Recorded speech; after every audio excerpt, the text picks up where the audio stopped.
Hi to all. ఈ వీడియోలో నేను డిస్కస్ చేయబోయే టాపిక్ ఏంటంటే యాంటీబయాటిక్స్, యాంటీసెప్టిక్స్. ఈ రెండు వర్డ్స్ కూడా మనం ఫ్రీక్వెంట్గా వింటూ ఉంటాం, మనకు తెలుసు. ఈ టాపిక్ ఎక్కడ ఉందంటే ఇంటర్మీడియట్ సెకండ్ ఇయర్ కెమిస్ట్రీలో కెమిస్ట్రీ ఇన్ ఎవ్రీడే లైఫ్ అనే చాప్టర్లో ఉన్నటువంటి వన్ ఆఫ్ ది టాపిక్స్. మరి ఈ టాపిక్స్ కనుక మనము అబ్జర్వ్ చేస్తే యాంటీబయాటిక్స్, యాంటీసెప్టిక్స్ అంటే ఎందుకు, అసలు ఇవి ఎందుకు మనం యూజ్ చేస్తామంటే రెండింటి పర్పస్ కూడా ఒకటేనండి. రెండు పర్పస్ కూడా ఒకటే. ఏంటి యాంటీబయాటిక్స్, యాంటీసెప్టిక్ పర్పస్ ఏంటి అంటే kill or prevent the growth of the microorganisms which causes diseases in our body. అంటే మన బాడీలో ఏ మైక్రో ఆర్గానిజమ్స్ అయితే డిసీజ్ను కలుగు చేస్తూ ఉంటాయో ఆ మైక్రో ఆర్గానిజమ్స్ను చంపడము లేదా వాటి గ్రోత్ను ఇన్హిబిట్ చేయడం, ప్రివెంట్ చేయడం చేస్తూ ఉంటాయన్నమాట. అలాంటి కెమికల్ సబ్స్టెన్స్ను, అలాంటి డ్రగ్స్ని మనము ఏమంటామంటే యాంటీబయాటిక్స్ లేదా యాంటీసెప్టిక్స్ అంటాం. మరి ఏంటి రెండు డిఫరెన్స్ అనేది మనకు నెక్స్ట్ చూస్తామన్నమాట. మరి మెయిన్ ఈ రెండింటి ఇంటెన్షన్ ఏంటంటే మన బాడీలో డిసీజ్ కలుగజేసేటువంటి మైక్రో ఆర్గానిజమ్స్ను చంపడము లేదా వాటి గ్రోత్ను ప్రివెంట్ చేయడం. So these are the drugs which kill the microorganisms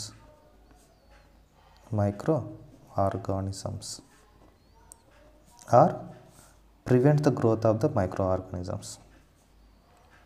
Prevent the growth of micro organisms.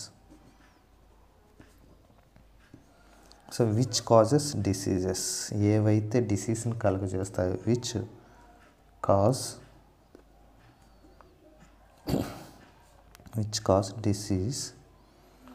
Cause disease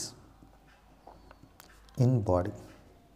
so మన బాడీలో ఏ మైక్రో ఆర్గానిజమ్స్ అయితే డిసీజ్ని కలుగజేస్తాయో ఆ డిసీజ్ని కలుగజేసేటువంటి ఆ మైక్రో ఆర్గానిజంను చంపేటువంటి డ్రగ్స్ని లేదా ఆ మైక్రో ఆర్గానిజమ్స్ యొక్క గ్రోత్ను ప్రివెంట్ చేసేటువంటి, రెడ్యూస్ చేసేటువంటి, ఇన్హిబిట్ చేసేటువంటి డ్రగ్స్ని మనం ఏమంటామంటే యాంటీబయాటిక్స్ అంటాం.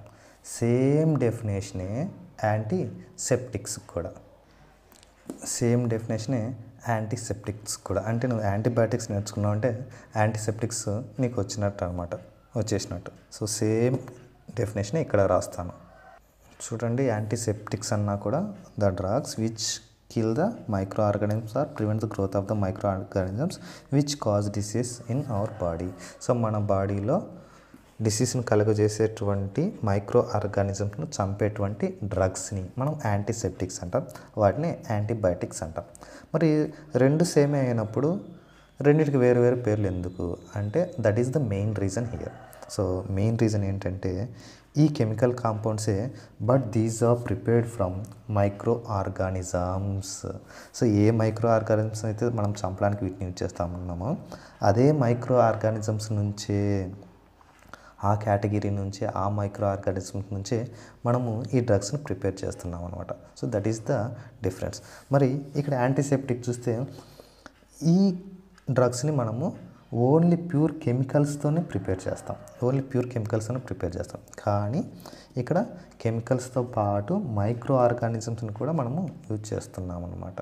So these are the drugs which are prepared from the microorganisms. These drugs are prepared from pure chemical compounds. That is the major difference. ఆ point రాస్తే ఈ రెండు నీకు అర్థమైపోయినట్టు అనమాట. These chemical substances are these drugs, these chemical substances are prepared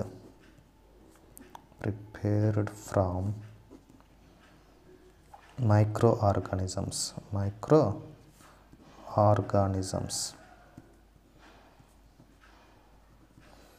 These chemical substances are prepared from microorganisms. వీటిని ఈ యాంటీబయాటిక్స్ని మనము మైక్రో ఆర్గానిజమ్స్ నుంచి ప్రిపేర్ చేస్తాము. But these are prepared from chemicals only, chemicals only. So antiseptics మనం only కెమికల్స్తోనే prepare చేస్తాం, కానీ యాంటీబయాటిక్స్ను మైక్రో ఆర్గానిజమ్స్ ప్రిపేర్ చేస్తాం. That is the main difference. మరి యాంటీబయాటిక్స్కి మనం ఎగ్జాంపుల్స్ చూస్తే, ఈ డ్రగ్స్కి మనం ఎగ్జాంపుల్ చూస్తే పెన్సిలిన్ అనే యాంటీబయాటిక్ వింటూనే ఉంటాం. పెన్సిలిన్ అనే యాంటీబయాటిక్ వింటూనే ఉంటాం. తర్వాత ఎరిథ్రోమైసిన్.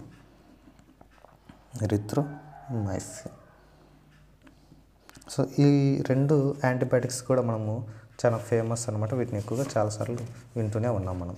ఎరిథ్రోమైసిన్, పెన్సిలిన్ అనే యాంటీబయాటిక్స్, ఇవి రెండు కూడా మన బాడీలో ఉన్నటువంటి లైక్ ఇన్ఫెక్షన్ అంటే ఇన్ఫెక్షన్, లేదా మనకు ఫీవర్ వస్తే ఫీవర్, ఇలాంటి ఏదో ఒకటి మన బాడీలో ఉన్నటువంటి ఈ మైక్రో ఆర్గానిజంను చంపేయడానికి, డిసీజ్ని కలుగజేసేటువంటి వాటిని చంపేయడానికి ఈ యాంటీబయాటిక్స్ని యూజ్ చేస్తాం. ఇక్కడ కూడా అంతేనండి. సో మన బాడీలో ఉన్నటువంటి మైక్రో ఆర్గానిజమ్స్, డిసీజ్ని కలుగజేసే మైక్రో ఆర్గానిజమ్స్ కిల్ చేయడానికి యూజ్ చేస్తాం యాంటీసెప్టిక్స్. అయితే ఈ ప్యూర్ కెమికల్స్ ఇవి యాంటీబయాటిక్స్. బయోనే ఇంత నేమ్ తెరిస్తే మీన్ బయో అంటే జీవం ఉన్నట్టు అనమాట. ఆ జీవం ఉన్నటువంటి అంటే ఈ మైక్రో ఆర్గానిజమ్స్. సో ఆ జీవుల నుంచి వాటిని ప్రిపేర్ చేస్తున్నాం కాబట్టి వీటిని యాంటీబయాటిక్స్ అన్నాం. ఓకే. యాంటీసెప్టిక్స్ అంటే మనకు సెప్టిక్ కాకుండా చేయగలిగినవి అనమాట. అంటే సెప్టిక్ కావడం అంటే మనకు ఆ ఇన్ఫెక్షన్ రావడం, ఆ డిసీజ్ రావడం జరుగుతుంది. అలాంటివి జరగకుండా చేయడానికి యూజ్ అయ్యేటువంటి ప్యూర్ కెమికల్ సబ్స్టాన్స్ని మనం ఏమంటామంటే యాంటీసెప్టిక్స్ అంటాం. సో యాంటీసెప్టిక్స్ మనకు తెలుసు. మనం యూజ్ చేసే డెటాల్ అయితేనేమి, టించర్ అయితేనేమి, దాన్ని టించర్ ఆఫ్ అయోడిన్ కూడా అంటాం. ఇవన్నీ కూడా యాంటీసెప్టిక్స్ అంటాం అనమాట. Dettol tincture of iodine.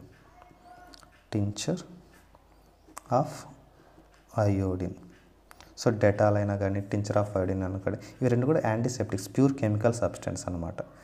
So this is the topic today's. Antibiotics, antiseptics రెండిటి కాన్సెప్ట్ కూడా సేమే.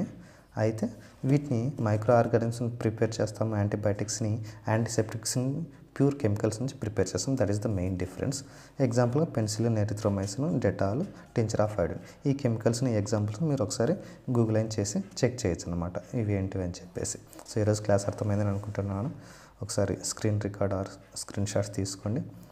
సో అర్థం కాకుంటే మళ్ళీ రిపీటెడ్గా వినండి. అప్పటికే అర్థం కాకుంటే మీ డౌట్ ఏంటో కామెంట్ సెక్షన్లో కామెంట్ చేసి దాన్ని కన్సల్ట్ చేసి మీకు మరలా ఎక్స్ప్లెయిన్ చేసే ప్రయత్నం చేస్తాను. Thank you.